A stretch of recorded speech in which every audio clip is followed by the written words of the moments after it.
Bonjour à toutes et à tous, mesdames et messieurs, chers amis. Aujourd'hui, dimanche 9 janvier, nous devions nous retrouver pour la traditionnelle cérémonie des vœux. Mais cette année encore, celle-ci sera numérique, devant une crise sanitaire qui dure et nous empêche une fois de plus de nous rassembler toutes et tous pour un moment de convivialité. Ce n'est que partie remise, je vous l'assure, et nous aurons bientôt l'occasion de nous côtoyer à nouveau, j'en suis sûr. Il faut, et c'est mon sentiment, pour cela que chacun participe pleinement à l'effort de vaccination nécessaire à l'obtention de cette immunité qui laissera le virus derrière nous. Car depuis mars 2020, nous sommes contraints de vague en vague, de dose en dose, de mesure en mesure. Certains pays se cloisonnent, d'autres prennent des directives draconiennes pour se protéger. Je crois que, quelles que soient les solutions mises en œuvre, nous devons avant tout veiller à ce que le repli sur soi ne soit pas légion, à ce que la solidarité s'exprime en France et par-delà les frontières. Cela doit assurément être un incontournable en ce qui concerne la levée des brevets et l'accès aux vaccins de par le monde. Je suis d'ailleurs très triste que cela ne soit pas encore une réalité à ce jour. Plus proche de nous, cette année 2021 a été une année d'élection. Vous m'avez fait le bonheur, avec Catherine Boursier, de nous apporter à nouveau, à une large majorité, votre confiance. Soyez-en remerciés.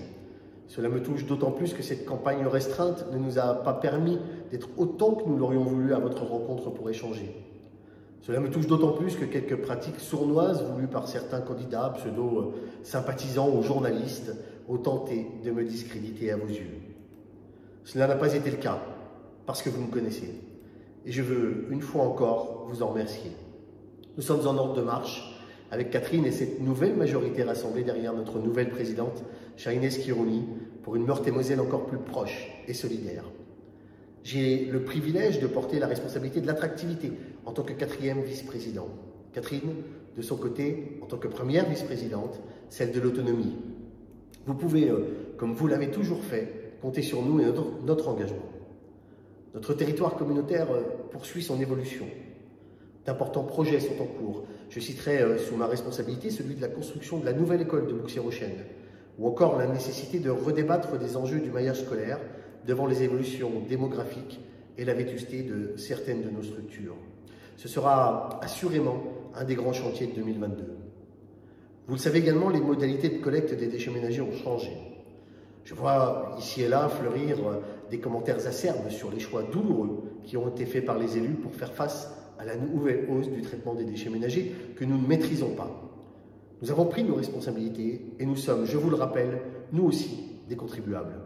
Certains auraient tendance à l'oublier. Alors non, il n'y a pas moins de services pour plus de redevances. Il y a un service qui s'ajuste pour limiter le coût supplémentaire dû à la hausse du traitement des déchets qui s'appliquerait sur celle-ci. Je vous rappelle que nous subissons des coûts sur lesquels nous n'avons aucune maîtrise. Et le fait que la redevance ne couvre pas uniquement le ramassage des ordures ménagères, mais bien d'autres coûts, comme celui des déchetteries par exemple. Je me fais d'ailleurs ici volontairement provocateur en réponse à celles et ceux qui s'offusquent de ce passage à un ramassage à la quinzaine, en leur posant la question du nombre de fois où ils sortent leurs poubelles tous les mois. Si c'est une ou deux fois, ils sauront, j'en suis sûr, aisément se caler avec les nouveaux jours de collecte. Si c'est toutes les semaines, il y a là une question à se poser sur leur effort de tri, finalement insignifiant et qui contribue donc à l'augmentation du coût de collecte et de traitement. Sachez que j'entends également les cas particuliers et je sais votre communauté de communes à l'écoute pour y répondre. Par exemple, de nouvelles mesures concernant les commerçants et la levée du lundi matin sont actuellement à l'étude car nous avons soulevé cette réelle problématique. À méditer donc. Sur notre belle commune de Nomny et au niveau municipal, vos élus, malgré les contraintes sanitaires, ne sont pas restés inactifs. Au contraire, aux côtés des associations, ils ont pu redémarrer.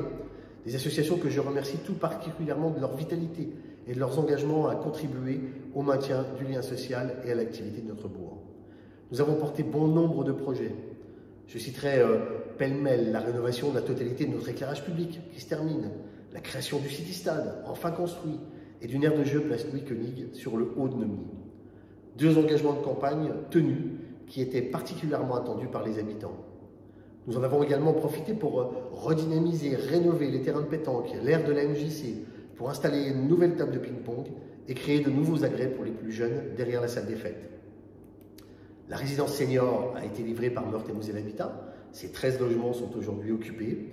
L'ADMR y a également pris possession de ces locaux flambant neufs.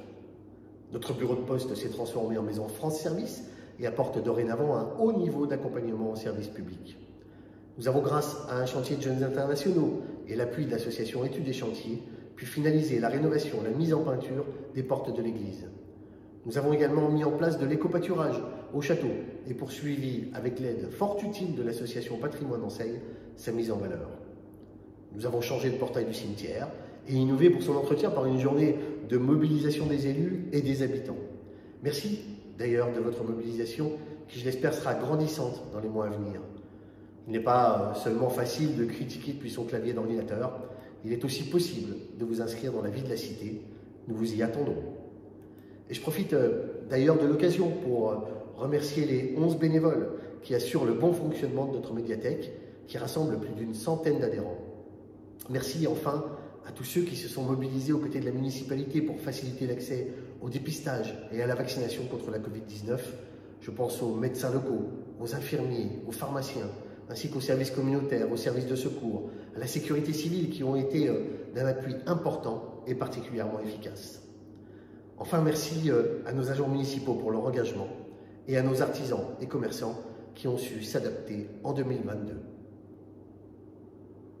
2022 qui verra d'ailleurs la poursuite de nombreux projets avec le lancement des études de rénovation de la MJC-EVS, la finalisation avec l'établissement public foncier du Grand Est de l'acquisition du foncier de TDF et le lancement des études de construction de la future caserne des pompiers et de la gendarmerie et ses logements, du champ de panneaux photovoltaïques également. Nous poursuivrons les investigations pour permettre la réhabilitation de l'ancien bâtiment. Nous continuerons les expertises sur la potentielle déclinaison d'un projet éolien, en lien évidemment avec la population et en poursuivant les réunions de quartier. Nous engagerons plus avant les actions portées au cœur du dispositif Petite Ville de demain, qui nous labellise. Je pense notamment aux perspectives concernant les berges de la Seille. Nous amplifierons les sécurisations de nos rues, à l'instar de ce que nous avons fait en 2021 sur la rue Louis Marin, qui est passée en sens unique avec comme priorité cette année l'avenue Foch et les abords des écoles. Nous finaliserons l'aménagement du City-Stade avec la pose de filets garantissant la tranquillité des riverains.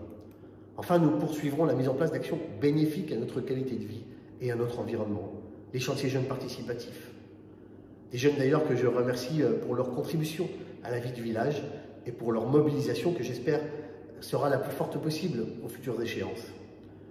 Je nous invite d'ailleurs, toutes et tous, à nous mobiliser, notamment lors des élections présidentielles et législatives qui se profilent, deux temps démocratiques extrêmement importants pour notre vie future. Soyons au rendez-vous. J'apporte de mon côté et personnellement un soutien inconditionnel à la primaire populaire qui, je l'espère, rassemblera la gauche derrière une candidature unique, permettant enfin de porter de façon plus claire et lisible pour nos concitoyens qui l'attendent avec impatience un projet de société qui donne réellement priorité aux dimensions écologiques, démocratiques et sociales. Voilà, mesdames et messieurs, ce que j'avais envie de vous dire au titre de cette année 2021 qui ne nous a à nouveau pas épargnés, mais qui nous permet avant tout de conserver l'espoir, un espoir que je porte auprès de vous en vous souhaitant une très belle année 2022, fraternelle, proche, solidaire et heureuse pour vous et tous ceux qui vous sont chers. Je vous dis à très vite.